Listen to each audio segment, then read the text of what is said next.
Bonjour à tous et bienvenue dans une nouvelle vidéo.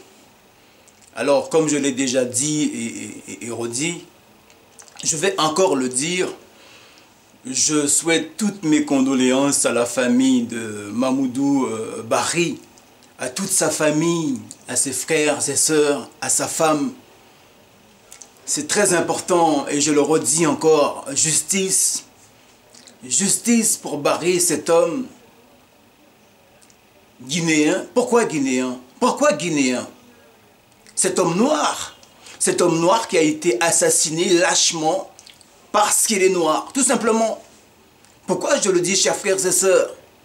Je le dis, oui, pas guinéen, parce que je trouve que tous les frères là, ceux qui parlent en ce moment-là de division, au lieu de se dire tout simplement que nous avons un frère noir qui est tombé, qui est mort, qui a été assassiné, ils sont là tous en train de dire qu'il était guinéen.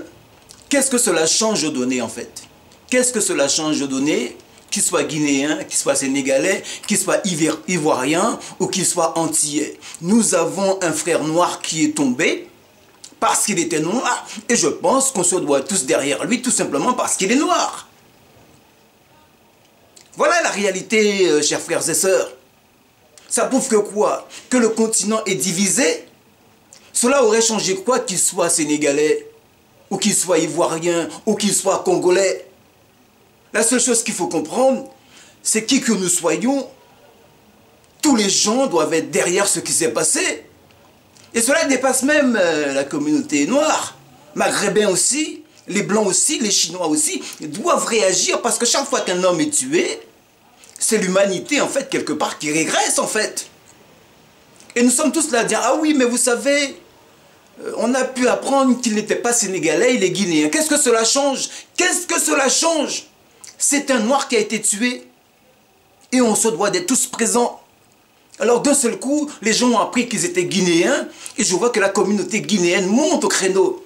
Bon, ma foi, ce que je peux comprendre, mais ce qui serait bien dans cette affaire-là, c'est que ce soit tout le continent qui monte, ou que toute la France qui monte, toute l'Afrique qui monte. Et c'est comme cela qu'on aurait pu voir en fait que le continent il est solidaire. Et de l'autre côté aussi c'est la même chose. Au début on nous a dit que quoi? Que c'était un Algérien qui avait commis les faits. Et en final de compte on nous dit que oui, que ce n'est pas un Algérien, que c'est un Turc. Mais les gars, plutôt que de nous focaliser en fait sur la victime, d'être en empathie avec la famille de la victime, tous les gens se posent la question à savoir, mais s'il était guinéen, s'il était sénégalais, mais la seule chose qu'on comprend dans cette affaire-là, c'est que ce qui s'est passé là, s'est passé dans le cadre aussi du match, qu'il ne faut pas oublier. Le match était quand même Algérie-Sénégal. Donc ce qui s'est passé dans cette affaire-là, c'est que certaines personnes ont peut-être dû parler trop vite, mais la question que je me pose en même temps, dans la mesure qu'on ne nous a pas dit réellement tout de suite en fait, qui était l'auteur de ce méfait en fait, la question que je me pose, c'est est-ce qu'il n'y a pas eu quelque part une espèce de complot, de façon à vouloir diviser les Noirs et les Maghrébins? C'est ça la question que je me pose aujourd'hui. Alors je vois beaucoup de gens qui se déchaînent comme ça sous la LDNA, qui en profitent, qui pour moi qui tombent en fait dans le piège en fait, qui tombent dans le piège. Moi je ne tombe pas dans le piège. Moi personnellement je vous le dis chers frères et sœurs, moi si j'étais algérien, si j'étais tunisien, bref si j'étais maghrébin, je ne serais pas tombé dans le panneau à dire oui la LDNA ceci, la LDNA. Non, je ne serais pas tombé dans le panneau, j'aurais été bien plus subtil et intelligent. La question que je me pose, c'est pourquoi est-ce qu'on nous a caché en fait au début qu'il n'était pas algérien. Et là on apprend qu'il est quoi là? On apprend qu'il est d'une autre nationalité. Mais qu'est-ce que ça change? Alors oui, moi si j'étais algérien, j'aurais pas été content qu'on dise que oui, que ce sont mes frères qui a fait ça. Et je peux le comprendre ça. Mais le plus important qu'il faut se dire, il faut avoir une analyse bien plus profonde que cela, c'est de se dire que, est-ce que tout cela n'est pas fait exprès en fait, pour chercher à diviser les Noirs et les Maghrébins? C'est ça en fait l'analyse qu'il faut à mon avis faire qu'est-ce qu'on constate dans ce pays en ce moment-là? On voit qu'en ce moment, que tous les partis politiques et certains soi-disant intellectuels, là, ils sont en train de diaboliser l'islam par tous les moyens que ce soit. Et aujourd'hui, qu'est-ce qu'on voit? Là où on a une ligue en fait qui est censée défendre les Noirs, qui sillonne la France partout. La plupart des frères là, au lieu de se dire oui, mais qu'est-ce que cela cache en fait derrière? Moi, je n'ai jamais vu le frère là de la LDNA en fait insulter les Maghrébins, mais jamais de la vie, jamais de la vie. C'est un gars qui a passé toute sa vie, tout son temps à défendre la cause, tout ce que subissent les frères ici en Île-de-France. Et je vois beaucoup de gens qui sont là en train de dire « Oui, mais vous savez, le gars, il est en train d'insulter, il est en train de te pointer du doigt certaines communautés. » Je comprends le ressenti parfaitement et je me mets dans l'apathie en fait de certains Algériens que je peux comprendre parfaitement. Je peux comprendre leur mécontentement. Mais l'analyse à mon avis qu'il faut faire, c'est est-ce que derrière tout cela, je le redis, il n'y a pas une espèce de complot en fait à diviser Noirs et Maghrébins à l'approche tout simplement des municipales. Nous avons vu que quoi? Il n'y a pas longtemps, on a vu qu'aux dernières élections européennes, que c'est le Rassemblement national qui l'a remporté. Sous quel prétexte? En mettant en avant les migrants et tout ce qui s'ensuit, et aussi en diabolisant l'islam constamment. Qu'est-ce que cela nous dit? Qu'est-ce que cela doit nous apporter comme réflexion? Il faut qu'on se dise qu'à un moment, à mon avis, et c'est mon analyse, qu'on puisse se dire qu'au-delà de ce qui s'est passé concernant Mamoudou Barry, il faut qu'on se dise que aujourd'hui, il y en a certains peut-être qui tentent à diviser Noirs et Maghrébins, pour ne pas dire à monter l'un et l'autre, de façon exprès en fait et calculée, de façon à ce qu'aux prochaines élections municipales là en fait, qu'on continue à diaboliser qui? Qui c'est qu'on va continuer à diaboliser? Toujours les mêmes personnes, les Noirs et les Maghrébins. Et en final de compte, qu'est-ce qui se passe? C'est le populisme qui grimpe, c'est l'irrationnel qui grimpe. Et nous, qu'est-ce qu'on voit? Enfin, certaines personnes, qu'est-ce qu'ils voient? La seule chose, c'est de se dire que oui, mais vous savez, la LDNA a diabolisé le Maghreb et certains Algériens. Je pense qu'il faut aller bien plus loin que ça dans l'analyse, chers frères et sœurs, et de se dire qu'aujourd'hui, qu'il ne faut pas tomber dans le piège, en fait. Ne tombez pas dans le piège de ceux qui ont cherché à tenter, à travers cette affaire Mamoudou Barry, à nous diviser, à nous instrumentaliser, de façon qu'aujourd'hui, que Noirs et Maghrébins puissent se retrouver, en fait, dos à dos. Soyons plus intelligents que ceux qui ont cherché à nous diviser et qui veulent, en fait, que la communauté noire et la communauté maghrébine soient divisées, et pour que eux, de l'autre côté, pour que les nationalistes puissent passer. C'est ça qu'on doit voir. Et on sait qu'après les municipales, il va y avoir quoi? Il va y avoir les présidentielles. Alors cela veut dire que quoi? La question que je vous pose là, est-ce que vous pensez qu'il y a plus d'intérêt à ce que les Noirs et les Maghrébins soient unis ou à ce qu'ils soient divisés? Moi, je le dis personnellement, pour les prochaines élections qui arrivent là, municipales ou présidentielles, ne tombons pas dans le piège des populistes, ne tombons pas dans le piège des racistes qui, à travers cette affaire, Mamoudou Diarry cherchent à diviser Noirs et Maghrébins. Les frères là, ils se battent contre le populisme. Ils se sont jamais battus contre les Maghrébins, jamais de la vie.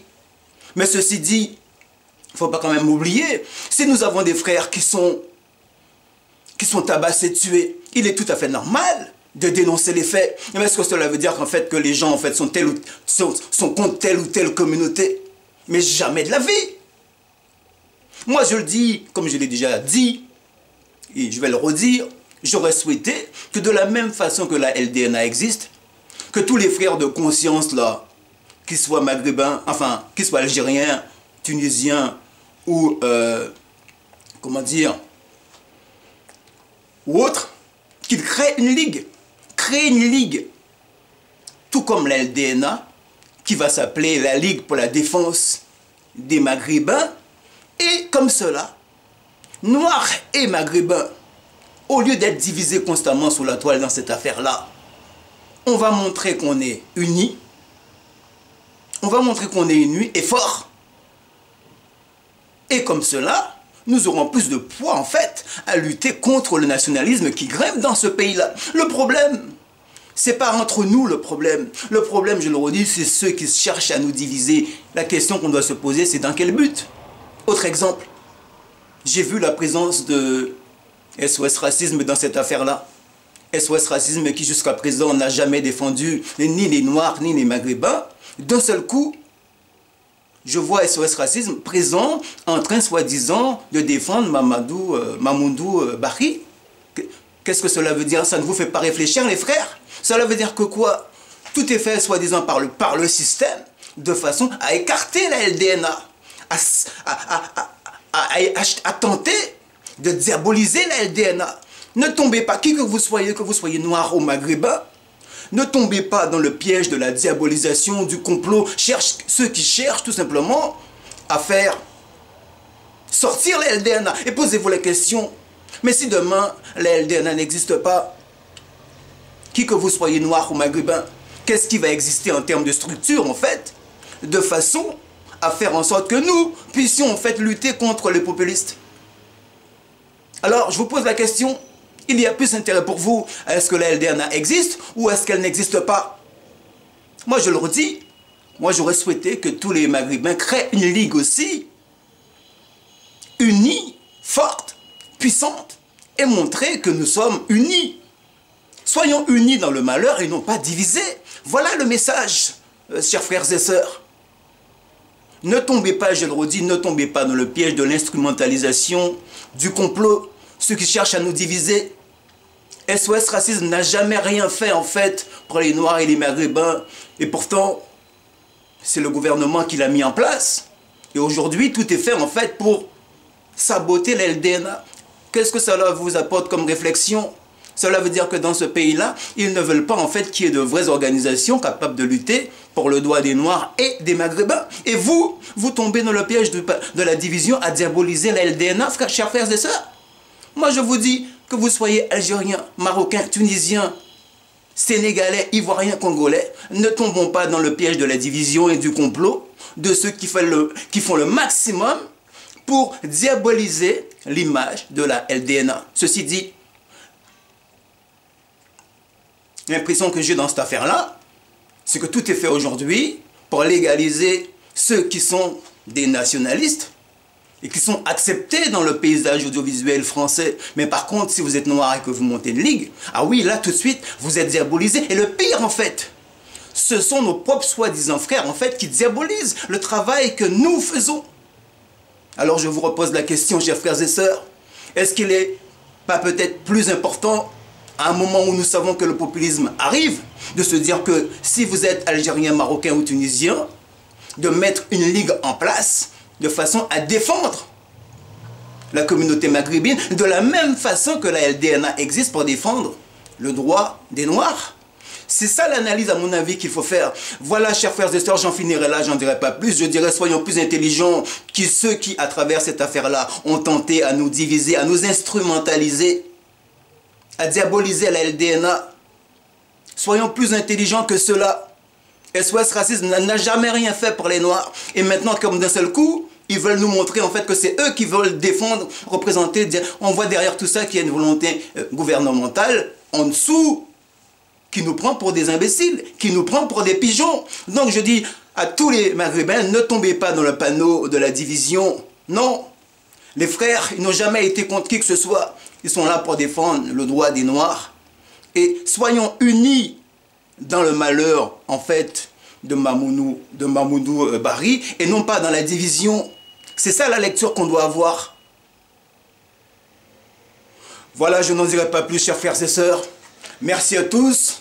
Et puis, je le redis, le problème, notre seul problème que nous avons en ce moment-là, le seul problème que nous avons en ce moment-là, c'est la montée du populisme dans ce pays-là et aussi en Europe. Et demain, dites-vous bien une chose, que vous soyez noir ou maghrébin, que vous soyez sénégalais, guinéen, algérien, marocain ou tunisien, ceux qui sont populistes là, est-ce que vous pensez personnellement qu'ils feront une différence entre le fait que vous soyez noir ou maghrébin? Posez-vous la question. Merci à vous.